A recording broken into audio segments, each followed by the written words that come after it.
Hi hello ನಮಸ್ತೆ, welcome back to ಹರ್ಷಸ್ way. ನಾನಿವತ್ತು very simple ರೆಸಿಪಿನ ತೋರಿಸ್ತಾ ಇದ್ದೀನಿ. ಬನ್ನಿ ನೋಡ್ಕೊಬರೋಣ ಹೇಗೆ ಮಾಡೋದು ಅಂತ. ನಾನಿಲ್ಲಿ ಫಸ್ಟ್ ಓಯಿಸ್ಟರ್ ಮಶ್ರೂಮ್ನ ತೊಗೊಂಡು ಅದನ್ನು ಚೆನ್ನಾಗಿ ವಾಶ್ ಮಾಡಿಕೊಂಡು ಚಿಕ್ಕದಾಗಿ ಬಿಡಿಸಿ ಇಟ್ಕೋತಾ ಇದ್ದೀನಿ. ಚಿಕ್ಕ ಪೀಸಸ್ ಮಾಡ್ಕೋತಾ ಇದ್ದೀನಿ.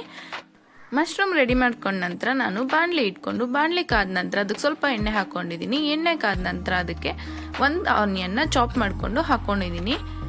ಆನಿಯನ್ ಸ್ವಲ್ಪ ಫ್ರೈ ಆದಮೇಲೆ ಮಶ್ರೂಮ್ ಸೇರಿಸ್ಕೊತಾ ಇದ್ದೀನಿ. ಮಶ್ರೂಮ್ ಹಾಕೊಂಡು ಆನಿಯನ್ ಜೊತೆ ಮಿಕ್ಸ್ ಮಾಡಿಕೊಂಡು ಚೆನ್ನಾಗಿ ಫ್ರೈ ಮಾಡ್ಕೋತಾ ಇದ್ದೀನಿ. ಮುಚ್ಚಳ ಮುಚ್ಚದೆ ಹಾಗೆ ಬೇಯಿಸ್ಕೊತಾ ಇದ್ದೀನಿ.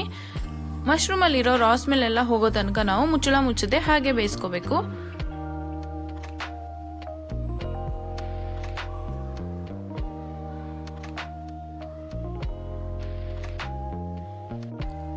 ಸ್ವಲ್ಪ ಹೊತ್ತಾದ ಕೂಡಲೇ ಇದರಲ್ಲಿ ನೀರು ಬಿಟ್ಕೊಳ್ಳೋಕೆ ಸ್ಟಾರ್ಟ್ ಆಗುತ್ತೆ. ಇವಾಗ ನೀವು ನೋಡ್ತಿರ್ಬೋದು ಎಷ್ಟು ನೀರು ಬಿಟ್ಕೊಂಡಿದೆ ಅಂತ. ಇವಾಗ ನಾನು ಇದಕ್ಕೆ ರುಚಿಗೆ ಎಷ್ಟು ಬೇಕಷ್ಟನ್ನ ಉಪ್ಪನ್ನ ಸೇರಿಸ್ಕೊಂಡು ಮುಚ್ಚಳ ಮುಚ್ಚಿ ಬೇಯಕ್ಕೆ ಬಿಡ್ತಾ ಇದ್ದೀನಿ.